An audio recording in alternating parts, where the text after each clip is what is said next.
का भारतीय संस्कृति में एक महत्व है, आप तमाम लोग जानते हैं।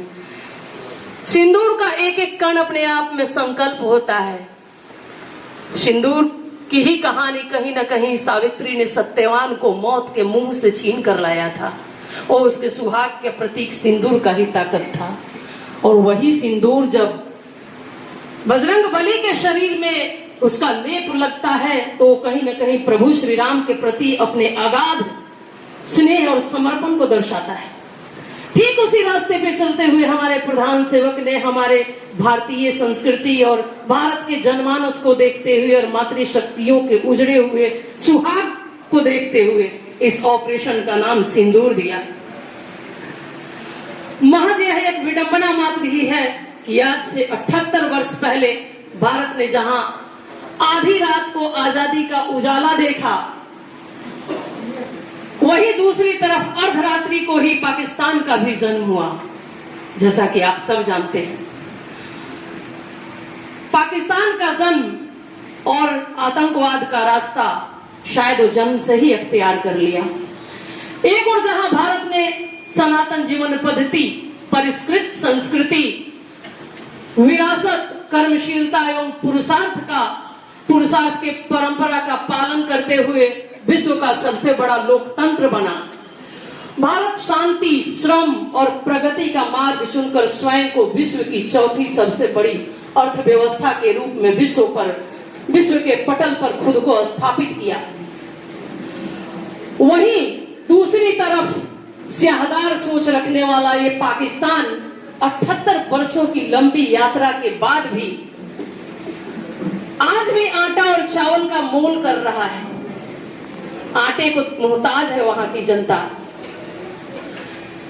आइए हम बात करते हैं महर्षि कश्यप की राजधानी कश्मीर स्थित पहलगाम में 22 अप्रैल 2025 को निहत्थे हिंदू सैलानियों से धर्म पूछते हुए, कलमा पढ़ने के लिए कहते हुए, कपड़े उतारकर पत्नी के सामने पति के और नौनिहालों के सामने उनके पिता के सीने में गोली दाग दी जाती है। और उस वक्त हमारे भारत की आत्मा दर्द से तड़प उठता है और सर्वजन प्रतिशोध की ज्वाला में धू कर जलने लगता है। और तमाम लोगों का कह सकते हैं कि 140 करोड़ भारत की नजरें अपने प्रधान सेवक के ऊपर टिक जाता है। मानवता को शर्मसार कर देने वाली इस हृदय विदारक घटना से व्यथित प्रधानमंत्री ने ऑपरेशन सिंदूर के माध्यम से आतंकी आकाओं को लोमहर्षक सबक सिखाते हुए पूरी दुनिया के सामने अपने सामरिक सामर्थ्य का अद्भुत झलक दिखाया। और इसी दरमियान मिथिला के महनीय माटी से उन्होंने आतंकियों को मिट्टी में मिला देंगे के संकल्पित शंखनाद को सिद्धि तक पहुंचाया।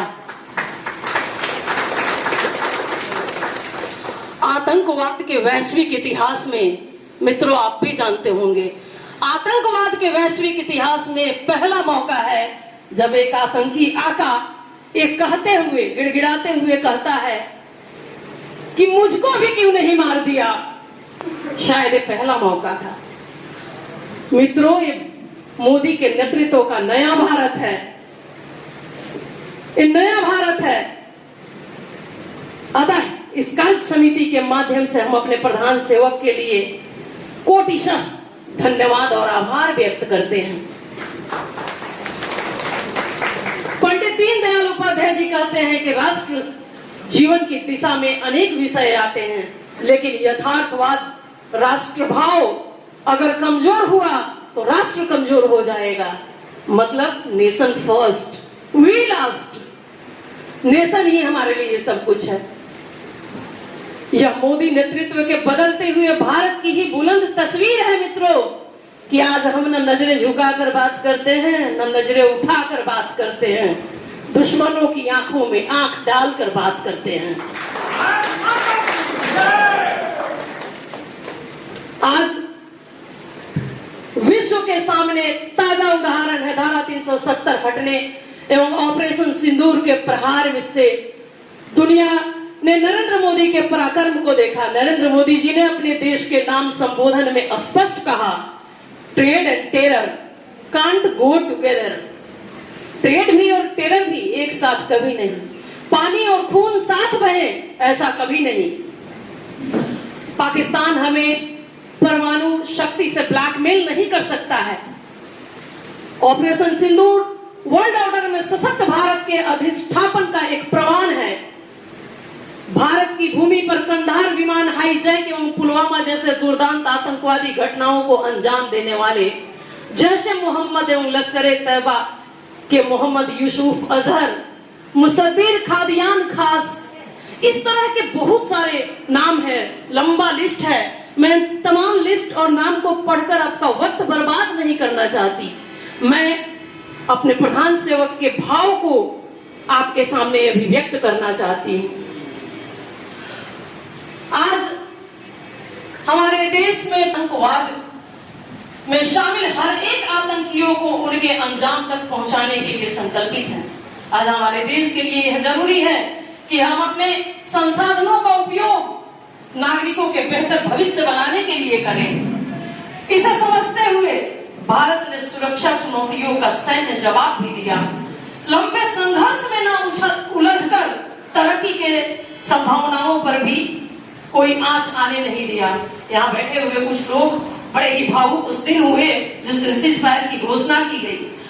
बहुत लोगों ने यहाँ तक डाला कि क्या मोदी जी क्या गलत फैसला ले लिया आपने। मसला समझिए, मुद्दा समझिए। मेरा पिन पॉइंट अटैक आतंकवादियों के कारखाने पे था। मेरा किसी सिविलियन को टारगेट करने का इरादा नहीं था। मेरा मिलिट्री को परेशान करने का इरादा नहीं था।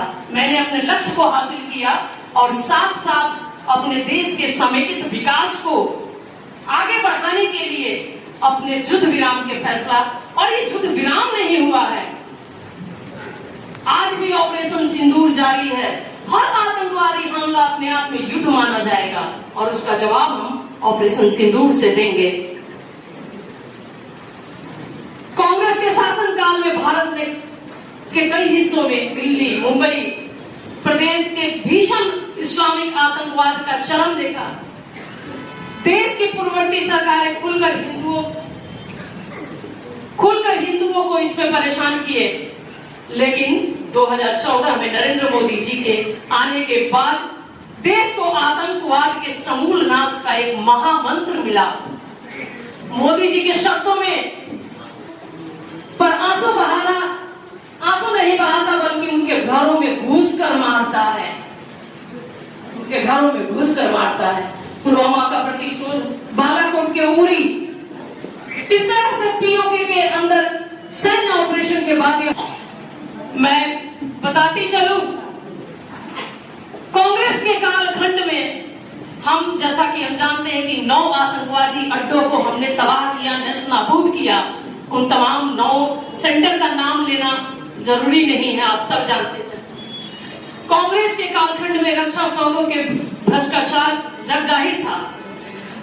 2014 में जब नरेंद्र मोदी जी ने देश की बागडोर संभाली तथा भ्रष्टाचार पर जीरो टॉलरेंस नीति अपनाते हुए अपने दूरदर्शी सोच के कारण देश को का सुरक्षा कवच और अधिक सशक्त बनाते हुए देश के विपक्ष एवं रुदाली गैंग के लाख कुचक्रों एवं अमेरिका के जैसे शक्तिशाली देश के प्रतिरोध के बावजूद रूस के खरीदे गए S-400 जैसे एयर डिफेंस सिस्टम तथा मेक इन इंडिया अभियान के तहत बेंगलुरु में बने आकाश ड्रोन से पाकिस्तान में जबरदस्त तबाही मचाते हुए ऑपरेशन सिंदूर को सफल बनाने में कामयाबी हासिल की। ऑपरेशन सिंदूर की सफलता, इसको सफल बनाने और इसकी कामयाबी में इस 400 की जो तत्परता थी, जो सक्सेस रेट था, जो स्ट्राइक रेट था, उसको देखते हुए श्याम नारायण पांडे की योग पंक्तियां सहज ही दिमाग में और स्मृति पटल पे उकर आती है।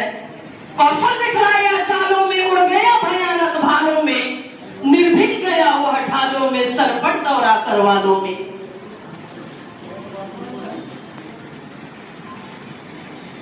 ये आपके S-400 के क्षमता, सक्सेस रेट और स्ट्राइक रेट के लिए समर्पित था। मैं पाकिस्तान के लिए रणनीतिक तौर पर महत्वपूर्ण इन स्थानों को खत्म करके भारत ने न सिर्फ टेक्निकल तौर पर बढ़त बना लिया, बल्कि मानसिक तौर पर पाकिस्तान को पीछे धकेल दिया।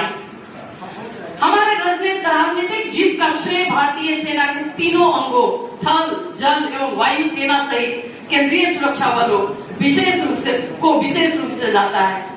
ऑपरेशन सिंदूर की सफलता को पराकाष्ठा पर पहुंचाने वाली दो मातृशक्तियां, colonel Sofia Qureshi, wing commander Vyomika Singh के पराक्रम और शौर्य को भी सदियों तक नहीं भुलाया जा सकता। ये भारत की बेटियों के लिए अपने आप में प्रेरणा पुंज सदियों तक रहेंगी।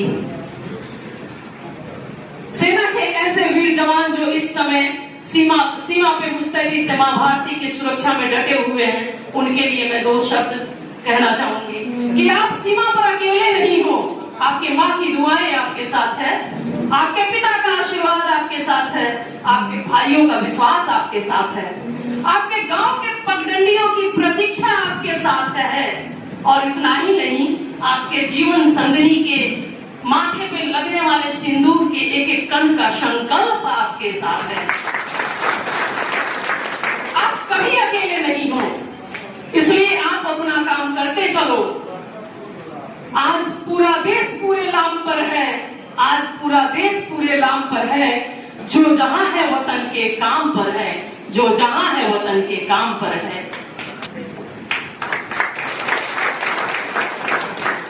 धरती पर हत्यारी बंदूकों ने तर्पण नहीं किया, धरती पर हत्यारी बंदूकों ने तर्पण नहीं किया। दुनिया में आतंकवाद ने कभी समर्पण नहीं किया, दुनिया में आतंकवाद ने कभी समर्पण नहीं किया। एक केवल कुचला जाता है, दूसरी राह नहीं होती। एक केवल कुचला जाता है, दूसरी राह नहीं होती। संकल्पों के निर्णय को जग की परवाह नहीं होती, संकल्पों के निर्णय को जग की परवाह नहीं होती।